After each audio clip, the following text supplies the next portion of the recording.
നമസ്കാരം. നമുക്ക് സൗരയൂഥത്തെ ഒരു വലിയ ഡാൻസ് ഫ്ലോർ ആയിട്ടൊന്ന് സങ്കൽപ്പിച്ചു നോക്കാം. ഈ ഡാൻസ് ഫ്ലോറിന്റെ നടുക്ക് DJ ആയിട്ട് സൂര്യനുണ്ട്. ചുറ്റും ഗ്രഹങ്ങളും ധൂമകേതുക്കളുമൊക്കെ ഡാൻസ് ചെയ്യുന്നു. പക്ഷേ ഒരു കാര്യമുണ്ട്, എല്ലാവരുടെയും സ്റ്റെപ്പ് ഒരേപോലെയല്ല. ചിലർ നല്ല ചിട്ടയോടെ ഒരേ താളത്തിൽ ചുവടുവെക്കുമ്പോൾ മറ്റു ചിലർ എവിടെ നിന്നോ വന്ന് താളം തെറ്റിച്ചു പോകുന്ന പോലെ തോന്നും. അപ്പോ ഇന്ന് നമ്മൾ ഈ ഒരു കോസ്മിക് ഡാൻസിന്റെ രഹസ്യങ്ങളിലേക്കാണ് ഇറങ്ങിച്ചെല്ലുന്നത്. അതെ, ഇതാണ് നമ്മുടെ മെയിൻ ചോദ്യം. എന്തുകൊണ്ടാണ് ഗ്രഹങ്ങൾ ഇത്ര കൃത്യമായി ഒരേ വഴിയിലൂടെ തന്നെ എപ്പോഴും സഞ്ചരിക്കുന്നത്? അതേസമയം ധൂമകേതുക്കൾ എവിടെ നിന്നോ ചാടി വീണ് എങ്ങോട്ടെന്നില്ലാതെ പായുന്നതുപോലെ നമുക്ക് തോന്നുന്നത്? ശരി, നമുക്ക് ഈ ഡാൻസ് ഫ്ലോറിലെ നിയമങ്ങൾ എന്തൊക്കെയാണെന്ന് ആദ്യം നോക്കാം. ഈ ഡാൻസിലെ ഓരോ സ്റ്റെപ്പും ഓരോ ചലനവും നിയന്ത്രിക്കുന്നത് ഒരൊറ്റ ശക്തിയാണ്. അത് സൂര്യന്റെ അതിഭയങ്കരമായ ഗ്രാവിറ്റിയാണ്. ഈ നിയമങ്ങൾ ശരിക്കും മനസ്സിലാക്കിയാലേ ഗ്രഹങ്ങളും ധൂമകേതുക്കളും തമ്മിലുള്ള ആ ഒരു വ്യത്യാസം നമുക്ക് ശരിക്കും പിടികിട്ടൂ. അപ്പോ എന്താണ് ഈ ഭ്രമണപഥം അല്ലെങ്കിൽ ഓർബിറ്റ്? വളരെ സിമ്പിളായിട്ട് പറഞ്ഞാൽ, സൂര്യന്റെ ആകർഷണ വലയത്തിൽപ്പെട്ട് ഒരു ഗ്രഹമോ ധൂമകേതുവോ പോകുന്ന ഒരു സ്ഥിരം വഴിയാണിത്. ഇതിലെ രസമെന്താണെന്ന് വെച്ചാൽ, ഈ വഴി ഒരു കണക്കുപോലെ കൃത്യമാണ്. അതായത്, ഒരു ഗ്രഹം ലക്ഷക്കണക്കിന് വർഷം കഴിഞ്ഞ് എവിടെയായിരിക്കുമെന്ന് വരെ നമുക്കിന്ന് പറയാൻ പറ്റും. സൂര്യന് ചുറ്റുമുള്ള ഏത് ഓർബിറ്റിനും പ്രധാനമായി 2 പോയിന്റുകളുണ്ട്. ഒന്ന്, സൂര്യനോട് ഏറ്റവും അടുത്തെത്തുന്ന ഒരു പോയിന്റ്. അതിനെയാണ് നമ്മൾ പെരിഹീലിയൻ എന്ന് പറയുന്നത്. അവിടെ എത്തുമ്പോൾ അതിന്റെ വേഗത മാക്സിമം ആയിരിക്കും. പിന്നെ സൂര്യനിൽ നിന്ന് ഏറ്റവും അകലെ പോകുന്ന ഒരു പോയിന്റുണ്ട്. അതാണ് അഫീലിയൻ. അവിടെ എത്തുമ്പോഴോ വേഗത ഏറ്റവും കുറയും. ഈ വേഗതയിലുള്ള വ്യത്യാസമാണ് ഈ ഡാൻസിന്റെ താളം തീരുമാനിക്കുന്നത്. ഇനി നമുക്ക് ഈ ഡാൻസ് ഫ്ലോറിലെ മാതൃകാ നർത്തകരെ പരിചയപ്പെടാം. നമ്മുടെ ഗ്രഹങ്ങൾ. ഇവരുടെ ചലനങ്ങൾ എപ്പോഴും കൃത്യമായ നിയമങ്ങൾ പാലിക്കുന്നതുകൊണ്ട് നമുക്ക് വളരെ എളുപ്പത്തിൽ പ്രവചിക്കാൻ പറ്റും. ഗ്രഹങ്ങളുടെ ഓർബിറ്റിന് ഇത്രയും ചിട്ട കൊടുക്കുന്നത് 3 പ്രധാന കാര്യങ്ങളാണ്. ഒന്നാമത്തത്, അവയുടെ വഴി ഏകദേശം ഒരു വട്ടം പോലെയാണ്. രണ്ടാമത്, എല്ലാ ഗ്രഹങ്ങളും ഏതാണ്ട് ഒരേ പ്രതലത്തിലൂടെ, അതായത് ഒരേ ലെവലിലാണ് സൂര്യനെ ചുറ്റുന്നത്. ഇതിനെ എക്ലിപ്റ്റിക് എന്ന് പറയും. മൂന്നാമത്, അവയുടെ വേഗത നമുക്ക് പ്രവചിക്കാൻ പറ്റും. സൂര്യന്റെ അടുത്തേക്ക് വരുമ്പോൾ കൂടും, ദൂരേക്ക് പോകുമ്പോൾ കുറയും. ഒരു ഓർബിറ്റ് എത്രത്തോളം നീണ്ടുപോയിട്ടുണ്ട്, അല്ലെങ്കിൽ ഒരു കോഴിമുട്ടയുടെ ഷേപ്പിലായിട്ടുണ്ട് എന്ന് അളക്കാനുള്ളൊരു വാക്കാണ് എക്സെൻട്രിസിറ്റി. ഇതിന്റെ അളവ് 0 അതൊരു പെർഫെക്റ്റ് വട്ടമായിരിക്കും. 0 നിന്ന് കൂടുന്തോറും ആ പാത കൂടുതൽ നീണ്ടുവരും.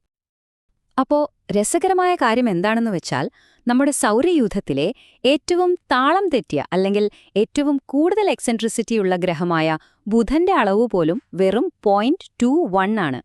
അതായത്, കൂട്ടത്തിലെ ഏറ്റവും വികൃതിയായ ആളുടെ വഴി പോലും ഏതാണ്ടൊരു വട്ടം പോലെ തന്നെയാണ്.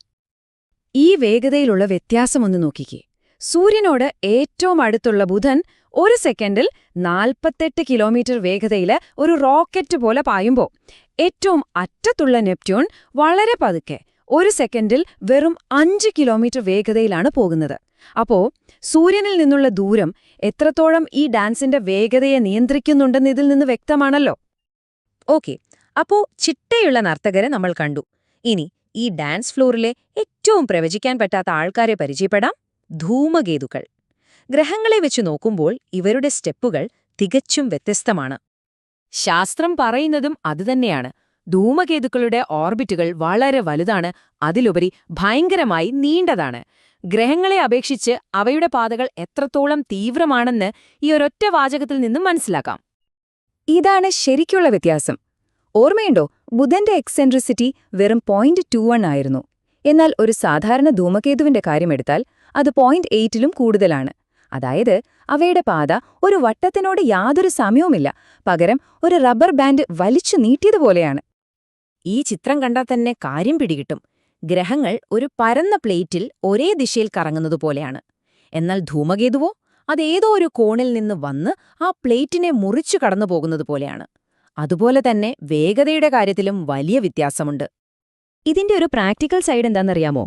ഒരു ധൂമകേതു അതിന്റെ ജീവിതത്തിലെ 100 കണക്കിനോ 1000 കണക്കിനോ വർഷങ്ങൾ സൗരയൂഥത്തിനു പുറത്ത് ഒരു ഉറക്കത്തിലെന്ന പോലെ വളരെ പതുക്കെ സഞ്ചരിക്കും. എന്നിട്ട് പെട്ടെന്നൊരുനാൾ സൂര്യനടുത്തേക്ക് അതിവേഗത്തിൽ പാഞ്ഞുവെന്ന് ഒരു കറക്കം കറങ്ങി തിരികെ പോകും, ഒരു മിന്നായം പോലെ. അപ്പോ നമുക്ക് ചിട്ടയുള്ള നർത്തകരുണ്ട്, താളം തെറ്റിയ നർത്തകരുമുണ്ട്. എന്നാൽ ഇവർക്ക് രണ്ടിനും ഇടയിൽ വരുന്നൊരു കൂട്ടരുണ്ട്, ഛിന്നഗ്രഹങ്ങൾ അല്ലെങ്കിൽ ആസ്ട്രോയിഡുകൾ. സൗരയൂഥത്തിൽ എവിടെയാണ് ഇവരെ കൂടുതലായി കാണുന്നത്? ചൊവ്വയുടെ ഓർബിറ്റിനും വ്യാഴത്തിന്റെ ഓർബിറ്റിനും ഇടയിൽ ഒരു വലിയ ഗ്യാപ്പുണ്ട്. ആസ്റ്ററോയിഡ് ബെൽറ്റ് എന്ന് പറയുന്ന ഈ സ്ഥലത്താണ് ലക്ഷക്കണക്കിന് ഛിന്നഗ്രഹങ്ങൾ ഒരുമിച്ച് സൂര്യന് ചുറ്റിക്കറങ്ങുന്നത്. സൗരയൂഥത്തിലെ ദൂരങ്ങൾ അളക്കാൻ നമുക്ക് കിലോമീറ്റർ ഒന്നും പോരാതെ വരും. അതുകൊണ്ട് ശാസ്ത്രജ്ഞർ ഒരു പ്രത്യേക അളവുകോൽ ഉപയോഗിക്കുന്നുണ്ട്. ആസ്ട്രോണോമിക്കൽ യൂണിറ്റ് അഥവാ AU. ഒരു AU എന്ന് പറഞ്ഞാൽ ഭൂമിയിൽ നിന്ന് സൂര്യനിലേക്കുള്ള ദൂരമാണ്. അതായത് ഏകദേശം 15 കോടി കിലോമീറ്റർ. അപ്പോ ഈ AU എന്ന അളവുകോൽ വെച്ച് നോക്കിയാൽ പ്രധാന ഛിന്നഗ്രഹവലയം സൂര്യനിൽ നിന്ന് 2.2 മുതൽ 3.3 AU വരെ ദൂരത്തിലായാണ് സ്ഥിതി ചെയ്യുന്നത്.